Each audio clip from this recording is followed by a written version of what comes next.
imitating the movements correctly. Helen એની નકલ કરવામાં સફળ રહી.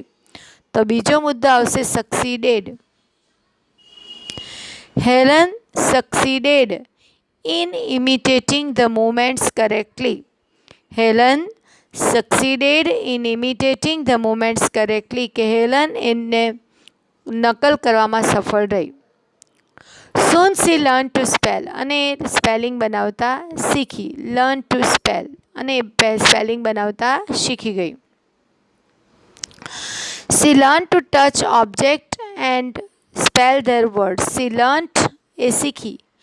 To touch object and spell their word. એ વસ્તુઓને અડતા અને એની સ્પેલિંગ લખતા શીખી ગઈ. She learned to touch objects and spell their words. She learned to touch object and spell their word on her palm. આગળ જોઈએ. The second stage of learning was based on sense of touch. કે જે શીખવાનો બીજો તબક્કો હતો એ પણ સ્પર્શ પર આધારિત હતો. Second stage was બીજો મુદ્દો second stage. The second stage was also based on sense of touch. Helen learned to speak through the movements of the lips and the vibration in the throat. Helen ગળામાં ધ્રુજારી અને હોઠના હલનચલન દ્વારા બોલતા શીખી. તો Helen learn to speak. આ મુદ્દો. Helen learn to speak through the vibration in the throat and movements of the lips. Vibration in throat and movements of the lips. વાક્ય બનશે Helen learn to speak through vibration in throat and movements of the lips. આગળ. Helen also learned to read and write with braille as well as ordinary typewriter.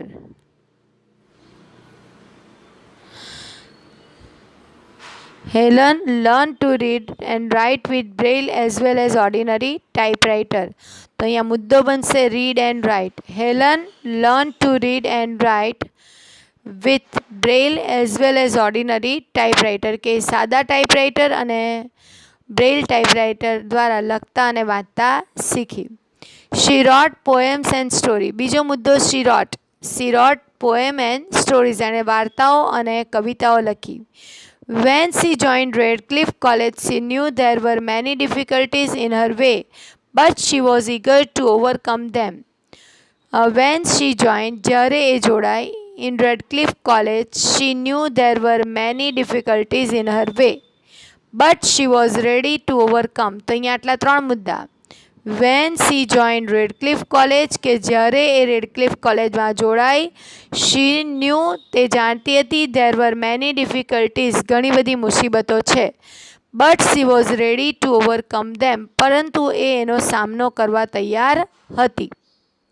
The lectures were spelled into her palm as rapidly as possible. The lecture was spelled કે lecture એના હાથમાં લગાતા હતા. As rapidly as possible. રેપિડલીને બદલે friends fast લખશો તો બી ચાલશે. કે જેટલા ઝડપથી શક્ય બને એવા લેક્ચર એના હાથમાં લખાતા હતા. She would note down whatever she remembered when she came back home. She would note down એ નોંધી લેતી. Whatever she remembered એને જે યાદ હોય તે. When she came back home કે જ્યારે એ ઘરે પાછી ફરતી ત્યારે બધું નોંધી લેતી. She was the first deaf and blind person to graduate. એ સૌ પ્રથમ બહેરી અને આંધળી લેડી હતી કે જેણે ગ્રેજ્યુએટ કર્યું. ફ્રેન્ડ્સ, મુદ્દા જે બનાવ્યા છે એ પ્રમાણે તમે એક એક મુદ્દો લખીને વાક્ય બનાવતા શીખજો અને આ શોર્ટ નોટમાં લખવાની છે અને મોઢે કરવાની છે. હવે બીજી શોર્ટ નોટ જોઈએ આપણે. Anne Sullivan, a wonderful teacher. A teacher for deaf and blind. કે એને સુલિવાન એક અદ્ભુત શિક્ષિકા. તો એ ડેફ અને બ્લાઇન્ડના ટીચર હતા. Taught Helen to spell word. હેલનને સ્પેલિંગ શીખી. ફ્રેન્ડ્સ, આમાં મોટે ભાગનું આગળ જે શોર્ટ નોટમાં જોયું એ જ આવશે, થોડો ઘણો ફરક હશે. Touch objects learn their spelling. Satisfied Helen curiosity. હેલનની જિજ્ઞાસા વૃત્તિને સંતોષતા. Taught Helen to speak. એને બોલતા શીખવતા. Senses of touch. સ્પર્શનો ઇન્દ્રિય. Study seemed more like play. અભ્યાસ એ રમત લાગતો. Taught to read write with Braille. એને વાંચતા અને લખતા શીખવ્યું બ્રેઇલ લિપિ વડે. Help Helen even when her eyes were weak. એની આંખો નબળી હતી છતાં પણ હેલનને મદદ કરી. Became blind. અંધ બન્યા. સેક્રિફાઈડ હર આઈસાઇટ ફોર હેલન. હેલન માટે પોતાની આંખો આપી દીધી. તો એને Sullivan was a teacher four deaf and blind. પહેલો મુદ્દો કે એને સુલિવાન આંધ્ર અને બહેરાના શિક્ષક હતા. She taught Helen. બીજો મુદ્દો, she taught Helen to spell words through finger movement on her palm. She taught Helen to spell. She taught Helen. એમણે હેલનને શીખવ્યું to spell a word. Spelling બનાવતા.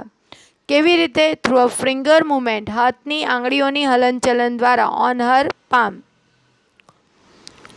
કે હથેળી ઉપર આંગળીઓની હલનચલન દ્વારા એને સ્પેલિંગ બનાવતા શીખવી. She taught Helen to touch different objects and spell their names. She taught Helen to touch different objects and spell their word. She taught Helen to touch different objects and spell their word. એમણે હેલનને જુદા જુદા પદાર્થોને અડતા શીખવ્યું અને એની spelling બનાવતા શીખવી. Miss Sullivan satisfied Helen curiosity. Miss Sullivan satisfied એટલે સંતોષતા. Helen's curiosity. હેલનની જિજ્ઞાસા વૃત્તિને એ સંતોષતા હતા. She taught Helen to speak through the sense of touch. એમણે હેલનને she taught Helen to speak through the sense of touch. સ્પર્શના દ્વારા એમણે હેલનને બોલતા શીખવ્યું. Miss Sullivan would speak a word. એ પહેલો શબ્દ બોલતા. And ask Helen to touch her lips and throw it slowly. Miss Sullivan would speak a word. કે મિસ સુલિવાન એક શબ્દ બોલતા. એન્ડ આસ્ક હેલન અને હેલનને કહેતા. Two touch her lips and throw it slowly. એનું ગળું અને એમના હોઠ ઉપર આંગળી મૂકવા કહેતા. Miss Sullivan would speak a word and ask Helen to touch her lips and throw it slowly.